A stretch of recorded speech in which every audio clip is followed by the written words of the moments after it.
Hi, I'm Derek Swannson. You've probably never heard of me, although I'm the author of several books, including The Snowden Avalanche and the Crash Gordon Trilogy. Today I'll be reading from an essay I've written called David Foster Wallace and the Horror of Life. It's definitely not for everyone, but if you're still listening 10 minutes from now, then it's probably for you. So let's get right into it. It begins with a quote. "The thing about people who are truly and malignantly crazy, their real genius is for making the people around them think they themselves are crazy. In military science, this is called psyops, for your info." That's a quote from David Foster Wallace's magnum opus, Infinite Jest. And now let's get into the essay proper. Some days are more horrific than others. Not long ago, I spent a Sunday afternoon in the emergency room at St. Barnabas Hospital in Livingston, New Jersey. Some weird virus or allergen had lodged itself in my eye, causing the right side of my face to swell up with bulbous red welts. I looked like a hungover Phantom of the Opera who'd lost his alabaster demi-mask after a wild night with some diva's understudy. Surprised? The triage nurse took one look at me and said, "The first thing I usually ask is, why are you here? But in your case, I can see why." It couldn't have been more obvious if I'd had a machete cleaving my forehead. I wasn't feeling at my most handsome, but the nurse was young and cute and so big-hearted that she started flirting with me, just a little, as she took my blood pressure and stuck a digital thermometer under my tongue. I was reminded, not for the first time, that a sense of shared humanity runs deep in most people who are drawn to the healthcare professions. It's only the health insurance providers and hospital billing departments that tend to attract all the assholes. Note 1. And I should probably mention right up front that there are going to be a lot of notes in this essay because it's a David Foster Wallace style essay with footnotes galore. So get used to it. Try to just sit back and let it flow over you. I think it'll start making sense. Note 1. The hour I spent in the emergency room that day ended up costing me $680. For that, I got about 5 minutes with a friendly young triage nurse and another 5 minutes with an older nurse practitioner who gave me a prescription for doxycycline for $15.10 and another for extra-strength prednisone tablets for $2.60. I suppose I should be grateful that the ugly red welts faded over the next week, and I have health insurance. United Healthcare. If I hadn't had insurance, my total cost for the ER visit would have been over $2,200. No shit. Hospital billing departments have you in a hostage situation. They rack up their extortionary charges when you're at your most vulnerable. It's like a mob shakedown from a gang of coked-up thugs with MBAs from colleges for criminality, like Harvard and Yale. Even the baffled, diagnosis-shy MD at my local medical clinic gouged $208 from me earlier that same day for a 12-minute consultation, at the end of which he told me to go to the nearest ER because he thought I might need an IV drip in my eyeball or something. You know, why do your job when you could just make shit up and charge $1,000 an hour for your non-performance? Moon River. Whew. Thank you, Doc. You ever serve time? In countries with socialized healthcare like Canada, Sweden, or France, your good health is considered a right. But here, in the hyper-capitalist U.S., a firewall of demonic grifters has risen up between healthcare providers and their patients. The grifters see healthcare as just another luxury good to be arbitraged for maximal profits. Their credo seems to be, "Your misery is our opportunity." When you're sick or hurt, if you have enough money, you might be able to buy your health back. Blindly, in the case of emergencies. Otherwise, you're on your own. Good luck trying to find antibiotics and steroids in the vitamins and toothpaste aisle at Whole Foods. Footnote to the footnote. Regarding my health insurance provider, even with healthcare costs so wildly overinflated, in a strict financial sense, it's likely I would come out ahead this year, just as I would have come out ahead every year post-Obamacare, if I had no health insurance at all and instead paid for my medical emergencies and routine checkups out of pocket.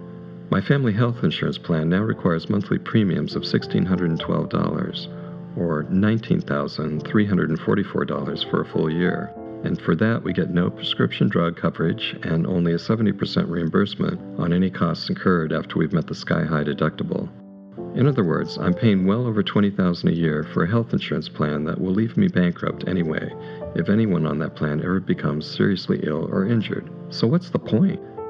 Before President Obama's oxymoronic Affordable Care Act went into effect in 2010, I was paying $11,604 a year for a plan with much better coverage. Since 2010, my New Jersey property taxes have also risen by over $8,000 a year, even though the resale value of my house declined through most of that same time frame, thanks in a large part to the Kafkaesque, way beyond the rate of inflation, rise in my property taxes, over 11% in 1 year alone.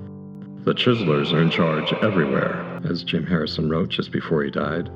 In my state, median household income was pegged at $71,637 as of 2012. I do a little better than that as a freelance commercial artist employed by New York City ad agencies. I'm like high average. But ever since the investment bankers' financial coup d'etat in 2008, when they looted billions from the economy with impunity, knowing they had too big to fail get-out-of-jail-free cards, my inflation-adjusted annual income has been drifting steadily downward, as it has for almost everyone not in the ranks of the uber-wealthy, which means that extra $16,000 plus that I have to come up with now for health insurance and property taxes translates into no vacations and no saving for retirement.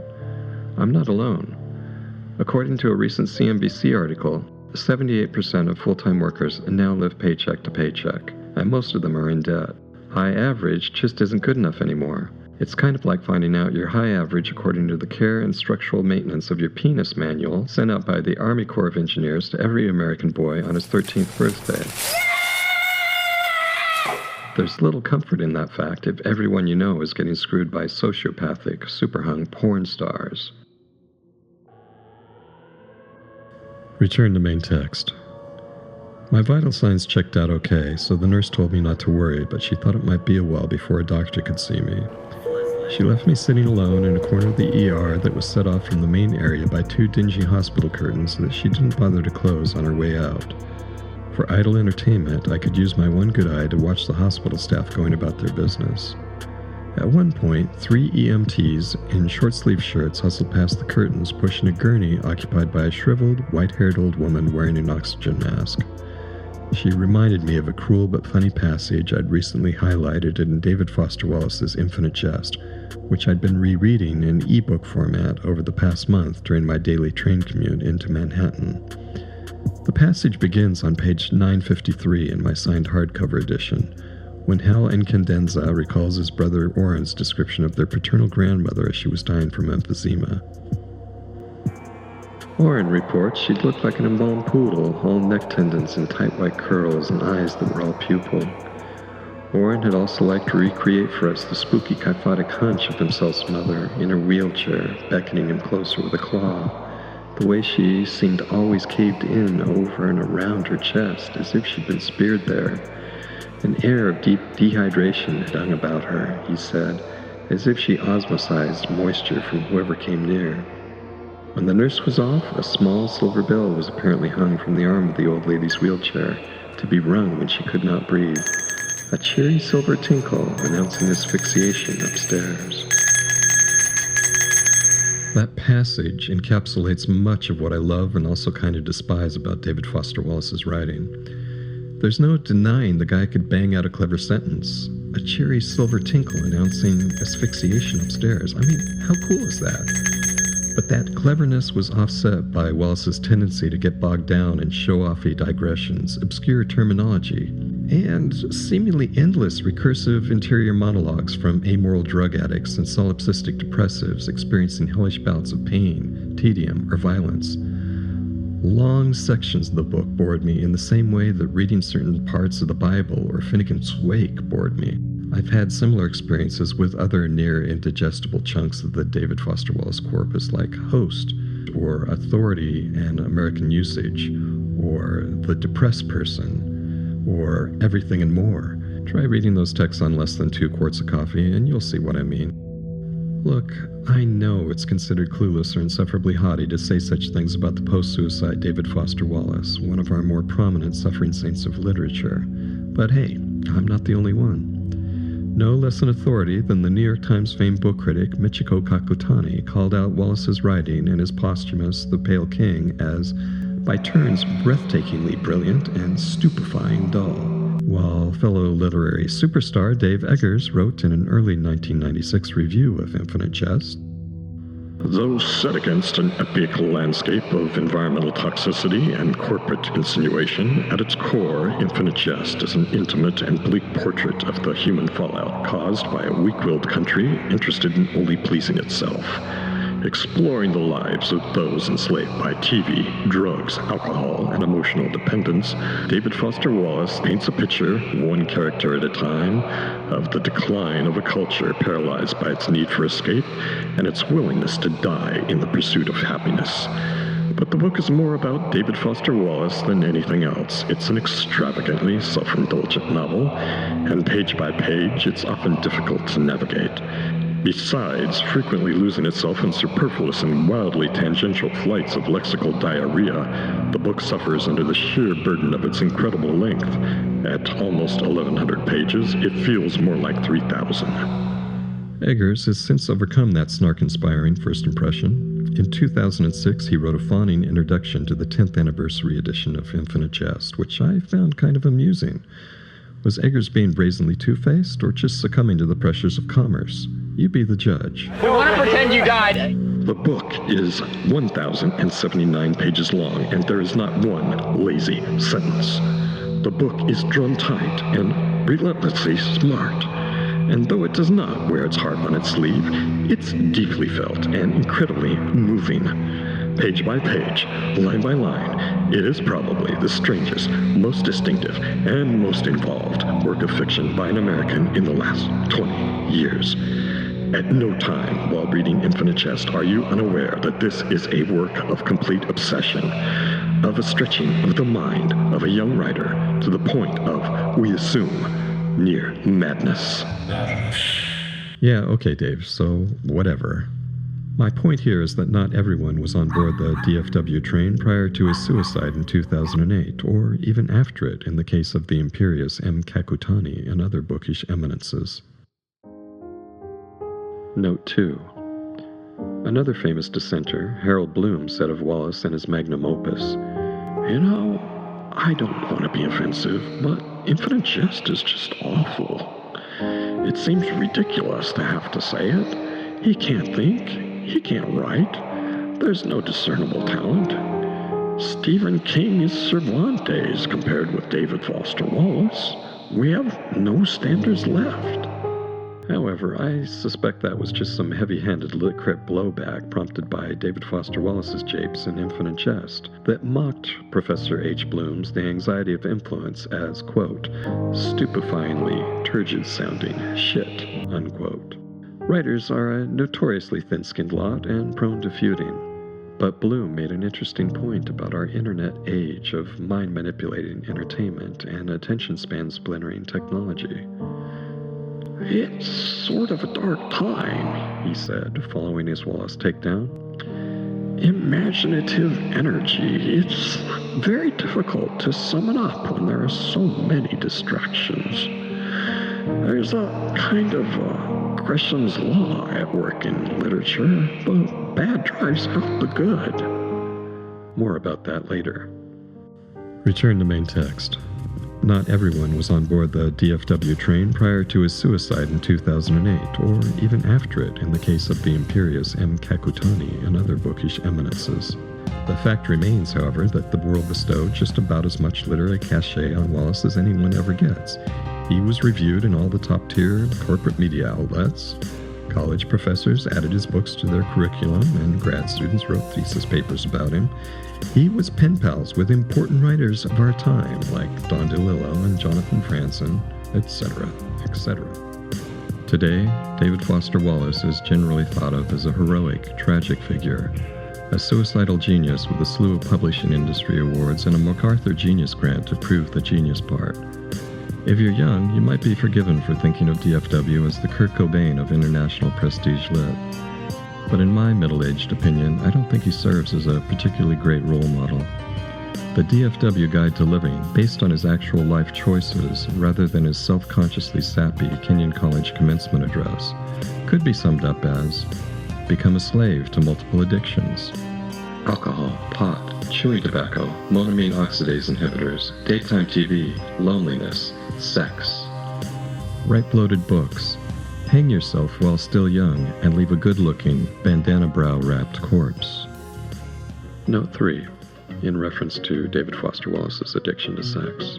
According to Jonathan Franzen, DFW was such a hopeless horn dog that he once wondered aloud if his only purpose in life was, quote, to put my penis in as many vaginas as possible, end quote. His subsequent deep dive into porn culture with his journalistic essay about attending the 1998 Adult Video News Awards in Las Vegas, see Big Red Sun and Consider the Lobster, may have been undertaken as a subconsciously motivated sort of aversion therapy. Thank you to my asshole for putting up with all these fucking shenanigans It is. here. It is. It's so oversaturated Wallace's hypervigilant senses with the sleazier aspects of human sexuality, so fried everyone's glandular circuit board, as he phrased it in one of the essay's many footnotes. When you want to mix it up, anal sex is there to fill the gap. That he reported shortly thereafter to Franzen, I don't think I'll have an erection again for a year. That was hyperbole, of course. I would have bet 1,000 shares of 1998 Apple stock that David Foster Wallace was flogging his own Big Red Sun again within the first 30 days. Return to main text. I met David Foster Wallace, briefly, at the Elliot Bay Book Company in Seattle when he was touring for Infinite Jest back in 1996. My girlfriend at that time was a locally famous radio DJ and former late-night music video show host. This was toward the end of the grunge era, less than 2 years after Kurt Cobain's own tragic genius suicide, and I was working as the director of digital art at the Pacific Northwest's largest commercial photography studio after an aborted career in journalism. Note 4. The California newspaper I'd been working for, the Cambria Independent, went out of business in 1990, soon after I interviewed the smug, self-satisfied eldest heir to the Hearst family fortune, William Randolph Hearst Jr., who slipped up and told me about the Hearst Corporation's then little-known plans to despoil the Cambria-San Simeon coastline with an ill-conceived development project. His simple-minded declaration that the Hearst family intended to, quote, "put something like the Holiday Inn out there, a first-class operation," was equivalent, in my mind, to some folksy Midwestern trailer park developer buying a Zen monastery and saying, "We're really going to class this place up." At the time, our drought-starved coastal community had all but ceased issuing water permits for residential and commercial development because the local water situation was already dire, and there was Bill Hearst, crowing about cashing in on the San Simeon tourist trade with his plans for a water-sucking 18-hole golf course and a slew of chintzy motel rooms. Soon after we published the Hearst interview as part of a 3-page feature story, environmentalists rallied against the Hearst plans. Largely because of their protests, the California Coastal Commission decided to take another long look at the Hearst development project before approving it. That project has been stalled for over 25 years now. I can't say for sure that the Hearst Corporation had something to do with our little independent newspaper's advertising revenue suddenly being cut in half after we published that feature story, but it seems likely, doesn't it? Return to main text. We were in an audience of somewhere between 50 and 100 people who'd shown up for Wallace's reading. During the Q&A session that followed, some mousy woman in a yellow Patagonia fleece jacket raised her hand and asked where he got his ideas. Wallace's reply was curt and dismissive. This was over 20 years ago, so I can't recreate what he said word for word, but in essence, Wallace said the question was inane and he wouldn't waste his time trying to answer it. It was a brainiac beatdown, and everyone in the audience felt it. I sympathized with Wallace, which might tell you something a bit unflattering about my own psyche. Maybe I was just projecting, but Wallace seemed nervous to me up there at the podium, an internally conflicted introvert, plop sweat dampening his trademark bandana as he did his best to entertain an audience that had been thrust upon him by his avaricious publishers. Why the hell should he have to answer the most hackneyed question anyone could ask at a book reading? Where do I get my ideas? Fuck you, lady. I get them from a Time Life subscription series, which costs $17.95 a month. My sassy red-headed girlfriend, however, stood proudly with the Patagonia-clad women of the Pacific Northwest, even though her personal fashion sense dictated that she should spend most of her time in thigh-high leather boots, black miniskirts, and low-cut, cleavage-emphasizing jersey tops. When we got to the front of the book signing line after the Q&A session was over, she admonished Wallace in a motherly tone, telling him he'd been rude to the "where do you get your ideas" woman. "She was just trying to connect with you," my girlfriend said as I cringed. I offered a mild defense on Wallace's behalf, reiterating that the question had been the worst sort of cliché. Wallace stuttered out a lame apology or justification, but again, I can't tell you his exact words. I remember feeling bad for him. Seattle was the third stop on Wallace's big book tour after Boston and New York. His scruffy, hipster genius face had just been featured in Time magazine. I had no doubt that his ego was rapidly expanding in the toxic upper atmosphere of celebrity, a situation that would sorely test even the most clear-eyed bodhisattva, which Wallace, by all accounts, was not. And there was my girlfriend rudely yanking him back to earth. I now suspect that incident might have caused some psychological fallout for DFW. In D.T. Max's excellent biography, Every Love Story is a Ghost Story, A Life of David Foster Wallace, published by Viking in 2012, there's a line that refers to the aftermath of that Elliot Bay reading. Quote, in Seattle, Wallace had told Corey Washington he could not hang out because he was too exhausted to see even an old friend, end quote. I don't think it's unreasonable to believe my girlfriend initiated that state of exhaustion. She could have that effect when the smothering, mothering impulse ran strong in her. Note 5. I learned from reading Max's biography that David Foster Wallace had a fraught relationship with his own mother. Not all that surprising for a notorious depressive. Enmeshment with a controlling mother's psyche and the subsequent failure to individuate, to free the soul from its Oedipal bondage, can bum you out to the max, according to Dr. C.G. Jung and company. And here's a little synchronicity for you in a Jungian sense. A week after I started writing this essay, I met Daniel Max for the first time and we traded books. My latest, Crash Gordon and the Illuminati Underground, published by Three Graces Press in 2016, in exchange for his Wallace bio. As it happens, we both live in Montclair, New Jersey. Also, rather oddly, the word Montclair appears twice in Infinite Jest, once as the hometown of a Husky student at Enfield Tennis Academy. Quote, who should heave into unexpected view but the USS Millicent Kent, a 16-year-old out of Montclair, New Jersey, end quote. And elsewhere, in a cryptic string of words assaulting Big Don Gately's brain, words he equates to, quote, a sort of lexical rape, end quote, while he's immobilized in a hospital bed, suffering from a massive gunshot wound to his shoulder and stoically refusing all painkillers due to his prior history as an oral narcotics addict. Quote, other terms and words Gately knows he doesn't know from a divot in the sod now come crashing through his head with the same ghastly, intrusive force, e.g., Achakatura, and Alembic, Latrodectus nactans, and neutral, density, point, chiaroscuro, and proprioception, and testudo, and annulet, and bricolage, and Catalect, and gerrymander, and scopophilia, and Laertes, and all of a sudden it occurs to Gately the afterthought, extruding, Stricture, and lexical themselves, and lordosis, and impost, and Sinistral, and meniscus, and pronaxi, and polyoric, and Lucullus, and Cerise Montclair, end quote. When reading Infinite Jest, I often get the feeling that David Foster Wallace's preferred writing method was to throw down on the page whatever weird shit was floating through his overstimulated brain at any given time, no matter how tedious his potential readers might find it. But I'm sure that's not how he saw it, and I've since read that DFW wrote out Infinite Jest in longhand in its pre-publication entirety twice before typing the whole thing into a computer for a third complete pass that came in at around 1,600 pages, so the man didn't quail when faced with revision tasks that required an almost inhuman amount of stamina and concentration. And how are you liking these long DFW-style footnotes so far? Should I keep them going? Return to main text. Studies have shown that depressed people see life with greater clarity than happy, normal people. The normals are more prone to denial and dissociation than their depressed counterparts, whose grim perceptions hew closer to how the world really operates. That certainly seems true of David Foster Wallace. I'll make my case for that as we go along, but one should always keep in mind that Infinite Jest was, in a sense, a medicalized novel. It was written while Wallace was under the influence of Nardo, a primitive but effective monoamine oxidase inhibitor used to treat atypical depression. Wallace wrote Infinite Jest to impress Mary Karr, a poet and fellow writing professor at Syracuse University who would later become the best-selling author of The Liars Club and other memoirs. Karr was 7 years older than Wallace, married, soon to be divorced, and she had a young son, but Wallace was obsessed with her, to the point of violence. He'd considered buying a gun and using it to kill her husband. Quote, he saw her as some sort of mother redeemer figure, end quote, Daniel Max wrote in his Wallace bio, adding a few pages later, quote, one day she looked out her office window to find Wallace cursing her and demanding the return of a Walkman he'd lent her. When she threw it down to him, he took it, stomped off, and put his fist through a car window. End quote. Max also noted a few other less than chivalrous encounters.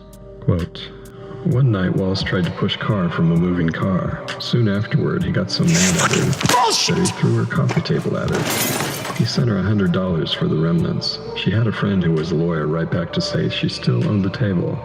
All he bought was the brokenness. End quote.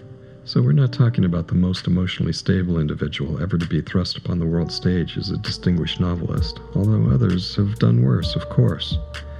Norman Mailer punched his second wife in the gut when she was 6 months pregnant and later stabbed her in the chest at a dinner party. Not the same party at which he pissed in a fireplace, although he did do that too. William Burroughs shot his wife in the head during a drunken game of William Tell. James Joyce had an appalling fart fetish. Quote, It is wonderful to fuck a farting woman when every fuck drives one out of her. I hope Nora will let off no end of her farts in my face so that I may know their smell also.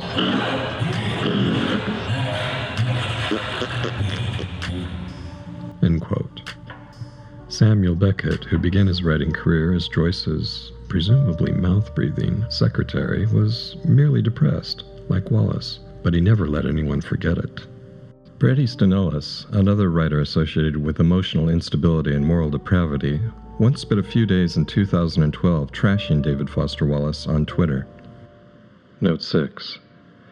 Ellis has written the literary equivalent of a selfie portrait in the first chapter of his, quote, chilling tale of reality, memoir, and fantasy, end quote, Lunar Park.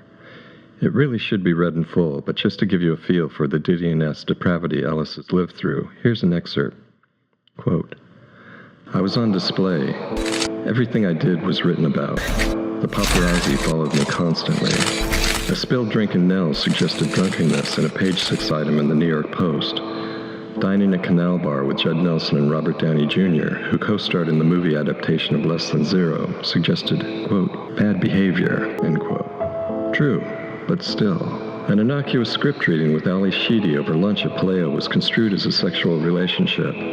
But I had put myself out there. I hadn't hidden. So what did I expect? I was doing Ray-Ban ads at 22. I was posing for the covers of English magazines on a tennis court, on a throne, on the deck of my condo in a purple robe. I threw lavish catered parties, sometimes complete with strippers, in my condo on a whim. Because it's Thursday, one invitation read. I crashed a borrowed Ferrari in Southampton, and its owner just smiled. For some reason, I was naked. I attended 3 fairly exclusive orgies. Whenever I revisited LA over the Christmas holidays, I usually chalked up 4 or 5 moving violations in the cream-colored 450 SL my father had handed down to me. But I lived in a place where the cops could be bought off, a place where you could drive at night without headlights, a place where you could snort coke while getting blown by the B-list actress, a place that allowed the 3-day smack binge with the upcoming supermodel in the 4-star hotel. It was a world that was quickly becoming a place with no boundaries. It was dilaudid at noon, end quote. Here's another excerpt, which probably leans closer to the fantasy part of the reality, memoir, and fantasy equation. It's written as a series of emails purportedly sent by Ellis's celebrity babysitter to the publicity department at his publisher, Knopf, while said babysitter is accompanying Ellis on a book tour for Glamorama and trying, without much apparent success, to prevent him from snorting heroin before his readings. Quote, email memo number 6. 15 miles southwest of Detroit, a writer was found hiding in back of stalled van on the median of a divided highway, picking at non-existent scabs. Email memo number 9. Somehow writer has been tear-gassed at anti-globalization demonstration in Chicago. Email memo number 18. Cleveland. Writer slept until 3 p.m., missing all morning and lunch interviews, was then found pigging out on junk food until compelled to throw up. Also witnessed standing in front of hotel mirror sobbing, I'm getting so old. Email memo number 34. Miami Book Fair. Writer locked himself in bookstore bathroom, repeatedly yelling at concerned employees to go away. When writer emerged an hour later, he started to freak out again. I have a snake on me, writer screamed. It's biting me. It's in my mouth. Ryder was dragged to a waiting squad car while holding on to a bewildered young yeshiva student attending the reading, whom Ryder continuously fondled and groped until ambulance arrived. His eyes rolling back into his head, Ryder's last words, shouted before being driven off, were, quote, "I am keeping the Jew boy," unquote. I don't know about you, but I found this genuinely hilarious the first time I read it. I think it was Norman Mailer who said you should never try to please your lady with a dildo that's bigger than your own prick, and there might be an analog to that for satirists. Never try to please your reader with a block quote that's funnier than your own writing. But I like celebrating another writer's writing when it's good, and in this case I'll freely admit that between the two of us, Bret Easton Ellis probably has, or more likely is, the bigger prick. Return to main text.